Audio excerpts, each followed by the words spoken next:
ఏ instalment ఎంత funds వస్తుందో చెప్పంటే నేను డౌన్లోడ్ చెప్పండి చెప్తాయి వర్క్ ఎవరి డీటెయిల్ ఇస్తారు ప్రధాన చేయమంటే చేస్తాము బట్ ఇది అప్ యూ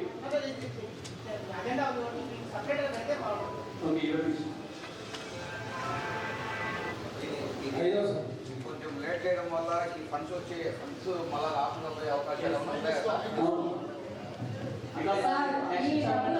భక్తులకు పేమెంట్ జరిగింది.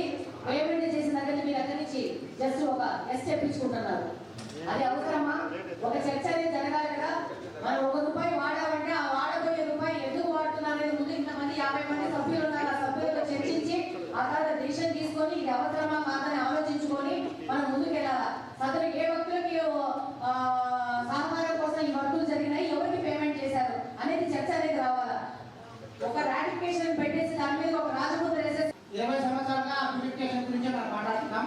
దానికి గవర్నమెంట్ నుంచి ఎంత నిధులు వచ్చినాయి, అతను ఎంత వర్క్ చేశారు, మనం ఏమైనా సాధారణ నిధుల నుంచి వాళ్ళకి ఏమైనా డబ్బులు ఇచ్చామా, ఇచ్చింటే రియంబర్స్మెంట్ అయ్యిందా, కాకుండా మళ్ళా కోటి చిల్లర దగ్గర నుంచి పెట్టాలని మనం పెట్టాము. ఎందువల్ల పెట్టాల్సి వచ్చింది, దీనికి సంబంధించిన ఈ గారు వాళ్ళ కేసులు మొత్తం వాళ్ళు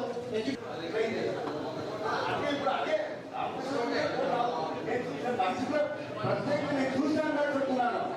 అదే కాంట్రాక్టర్ నేను లైసెన్స్ ఇచ్చాను. విపక్షంలో ప్రతిపక్షం అనిపించుకున్నాము. ఇదే మీడియా చేత ప్రజా సమస్యల మీద ఎప్పుడు ఎన్నిక ఇవ్వలేదు.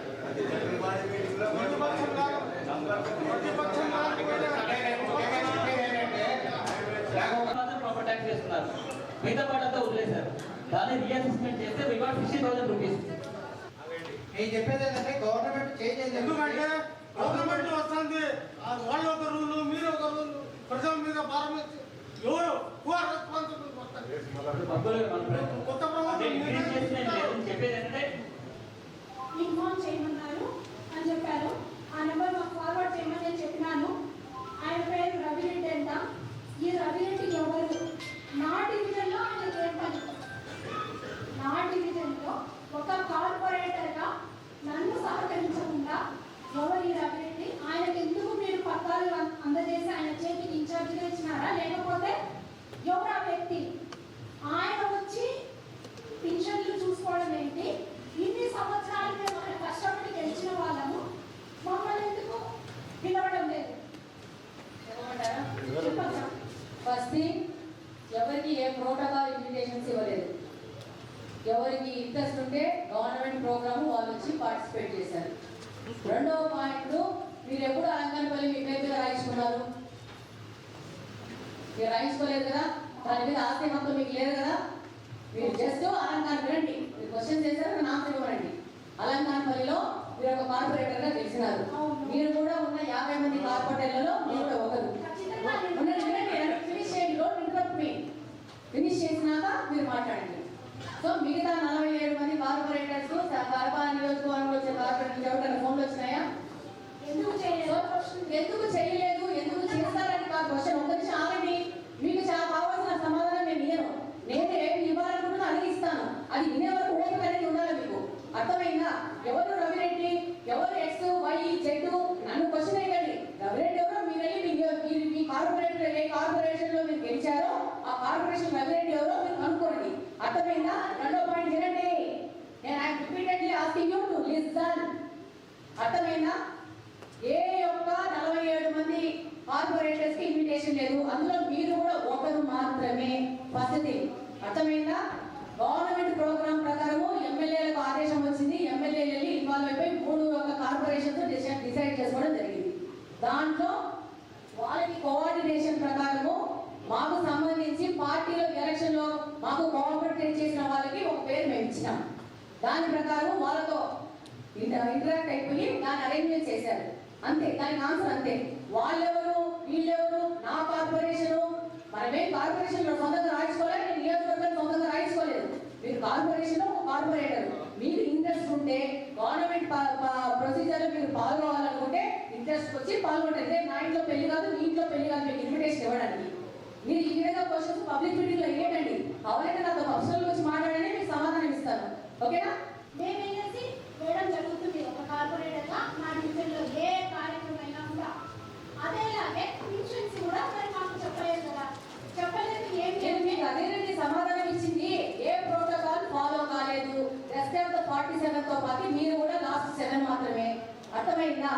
సో కాబట్టి మీకు ఏ విధమైన ప్రభుత్వ కార్యక్రమాలు పాల్గొనాలనుకుంటే మీరు వాలంటరీకి వచ్చి పాల్గొనండి. దానికి మీకు కిరీటం పెట్టేసి డబ్బాలు ఇచ్చుకొని మిమ్మల్ని పిలుచుకొచ్చేది ఏమి ఉండదు.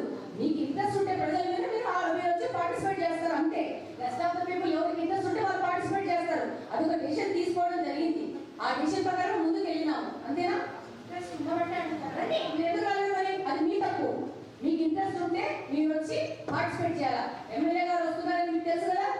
మాకు తెలియదు. మీరు వస్తారని చెప్పారు కదా. ఇప్పుడు వెంకటేష్ అనే వ్యక్తి ఎమ్మెల్యే గారు ఒక నెంబర్ ఇచ్చారట. ఎవరైతే అనే వ్యక్తి సార్ ఐ థింక్ మీరు కంటిన్యూ సార్. ఇప్పుడు అంటే ఏ ఇన్స్టాల్మెంట్ ఎంత ఫండ్స్ వస్తుందో చెప్పంటే డౌన్లోడ్ చెప్పండి చెప్తాయి.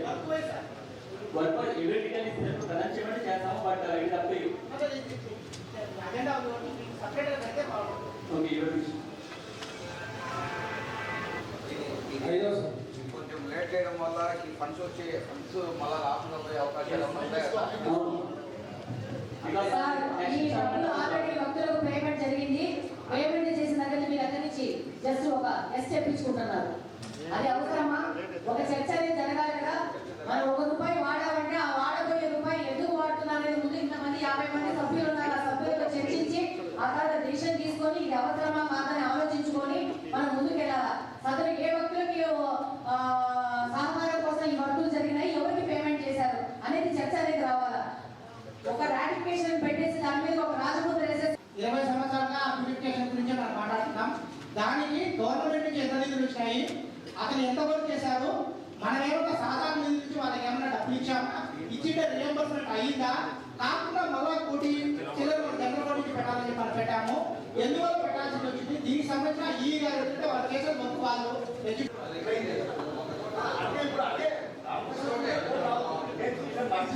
ప్రత్యేకంగా నేను చూసినాను కాబట్టి చెప్తున్నాను. అదే కాంట్రాక్టర్కు నేను లైసెన్స్ ఇచ్చాను. విపక్షంలో ప్రతిపక్షం అనిపించింది. ఇదే మీడియా చేత ప్రజా సమస్యల మీద ఎప్పుడు ఎన్నిక ఇవ్వలే.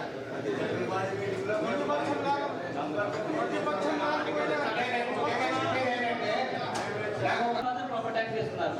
మిగతా పాటంతా వదిలేశారు. దాన్ని రీఅసెస్మెంట్ చేస్తే రివార్డ్ ₹50,000. నేను చెప్పేది ఏంటంటే గవర్నమెంట్ చేసేది ఎందుకంటే గవర్నమెంట్ వస్తుంది. వాళ్ళు ఒక రూలు, మీరు ఒక రూలు, ప్రజల మీద భారం వేసి ఎవరు రెస్పాన్సిబుల్ కొత్త ప్రభుత్వం చెప్పేది ఏంటంటే ఇన్ఫార్మ్ చేయమన్నారు అని చెప్పారు. ఆ నెంబర్ మాకు ఫార్వర్డ్ చేయమని నేను చెప్పినాను. ఆయన పేరు రవిరెడ్డి అంట. ఈ రవిరెడ్డి ఎవరు? నా డివిజన్లో ఆయనకి ఏం పని? నా డివిజన్లో ఒక కార్పొరేటర్గా నన్ను సహకరించకుండా ఎవరు ఈ రవిరెడ్డి? ఆయనకి ఎందుకు మీరు పత్రాలు అందజేసి ఆయన చేతికి ఇన్ఛార్జిగా ఇచ్చినారా? లేకపోతే ఎవరు ఆ వ్యక్తి? ఆయన వచ్చి పింఛన్లు చూసుకోవడం ఏంటి? ఇన్ని సంవత్సరాలు మేము ఆయన కష్టపడి గెలిచిన వాళ్ళము, మమ్మల్ని ఎందుకు పిలవడం లేదు? చెప్పండి. ఫస్ట్ థింగ్, ఎవరికి ఏ ప్రోటోకాల్ ఇన్విటేషన్స్ ఇవ్వలేదు. ఎవరికి ఇంట్రెస్ట్ ఉంటే గవర్నమెంట్ ప్రోగ్రామ్ వాళ్ళు వచ్చి పార్టిసిపేట్ చేశారు. రెండవ పాయింట్, మీరు ఎప్పుడు అలంకరణపల్లి మీ పేరు మీద రాయించుకున్నారు? మీరు రాయించుకోలేదు కదా. దాని మీద ఆస్తి హక్కు మీకు లేదు కదా. మీరు జస్ట్ అలంకారం వినండి. మీరు క్వశ్చన్ చేశారు, నాకు ఇవ్వండి. అలంకారపల్లిలో మీరు ఒక కార్పొరేటర్గా గెలిచినారు. మీరు కూడా ఉన్న 50 మంది కార్పొరేటర్లలో మీరు కూడా ఒకరు. ఫినిష్ చేయండి. Don't interrupt me. ఫినిష్ చేసినాక మీరు మాట్లాడండి. సో మిగతా 47 మంది కార్పొరేటర్స్ కడప నియోజకవర్గంలో వచ్చే కార్పొరేటర్స్ ఎవరికైనా ఫోన్లు వచ్చినాయా? ఎందుకు చేయలేదు? ఎందుకు చేయలేదు, ఎందుకు చేస్తారని కాదు క్వశ్చన్. ఒక నిమిషం ఆగండి. మీకు చాలా కావాల్సిన సమాధానం నేను ఇయ్యను. నేను ఏమి ఇవ్వాలనుకుంటున్నా అది ఇస్తాను. అది వినే వరకు ఓపిక అనేది ఉండాలి మీకు. అర్థమైందా? ఎవరు రవిరెడ్డి, ఎవరు X, Y, Z? నన్ను క్వశ్చన్ వేయకండి. రవిరెడ్డి ఎవరో మీరు వెళ్ళి మీ కార్పొరేటర్ ఏ కార్పొరేషన్ లో మీరు గెలిచారో ఆ కార్పొరేషన్ రవిరెడ్డి ఎవరో మీరు కనుక్కోండి. అర్థమైందా? రెండో పాయింట్ వినండి. నేను repeatedly asking you to listen. అర్థమైందా? ఏ ఒక్క 47 మంది కార్పొరేటర్స్ కి ఇన్విటేషన్ లేదు. అందులో మీరు కూడా ఒకరు మాత్రమే. ఫస్ట్ థింగ్ అర్థమైందా? గవర్నమెంట్ ప్రోగ్రామ్ ప్రకారము ఎమ్మెల్యేలకు ఆదేశం వచ్చింది. ఎమ్మెల్యేలు వెళ్ళి ఇన్వాల్వ్ అయిపోయి 3 కార్పొరేషన్స్ డిసైడ్ చేసుకోవడం జరిగింది. దాంట్లో వాళ్ళకి కోఆర్డినేషన్ ప్రకారము మాకు సంబంధించి పార్టీలో ఎలక్షన్ లో మాకు కోఆపరేట్ చేసిన వాళ్ళకి ఒక పేరు మేము ఇచ్చినాం. దాని ప్రకారం వాళ్ళతో ఇంటరాక్ట్ అయిపోయి దాన్ని అరేంజ్మెంట్ చేశారు అంతే. దానికి ఆన్సర్ అంతే. వాళ్ళెవరు వీళ్ళెవరు, నా కార్పొరేషను, మనమేం కార్పొరేషన్ లో సొంతంగా రాయించుకోలేదు, నేను నియోజకవర్గం సొంతంగా రాయించుకోలేదు. మీరు కార్పొరేషన్ ఒక కార్పొరేటర్, మీకు ఇంట్రెస్ట్ ఉంటే గవర్నమెంట్ ప్రొసీజర్ మీరు పాల్గొనాలనుకుంటే ఇంట్రెస్ట్ వచ్చి పాల్గొంటారు. ఇదే నా ఇంట్లో పెళ్లి కాదు, మీ ఇంట్లో పెళ్లి కాదు మీకు ఇన్విటేషన్ ఇవ్వడానికి. మీరు ఈ విధంగా క్వశ్చన్స్ పబ్లిక్ మీటింగ్ లో ఇవ్వండి. అవైతే నాతో పర్సనల్ వచ్చి మాట్లాడని మీకు సమాధానం ఇస్తాను. ఓకేనా? మేమేసి వేయడం జరుగుతుంది ఒక కార్పొరేటర్ గా మా డివిజన్ లో ఏ కార్యక్రమం అయినా కూడా. అదేలాగే పెన్షన్స్ కూడా మరి మాకు చెప్పలేదు కదా, చెప్పలేదు. నేను మీకు అదేనండి సమాధానం ఇచ్చింది. ఏ ప్రోటోకాల్ ఫాలో కాలేదు. రెస్ట్ ఆఫ్ ద 47 తో పాటు మీరు కూడా లాస్ట్ 7 మాత్రమే. అర్థమైందా? సో కాబట్టి మీకు ఏ విధమైన ప్రభుత్వ కార్యక్రమాలు పాల్గొనాలనుకుంటే మీరు వాలంటరీకి వచ్చి పాల్గొనండి. దానికి మీకు కిరీటం పెట్టేసి డబ్బులు డబ్బాలు వాయించుకొని మిమ్మల్ని పిలుచుకొచ్చేది ఏమి ఉండదు. మీకు ఇంట్రెస్ట్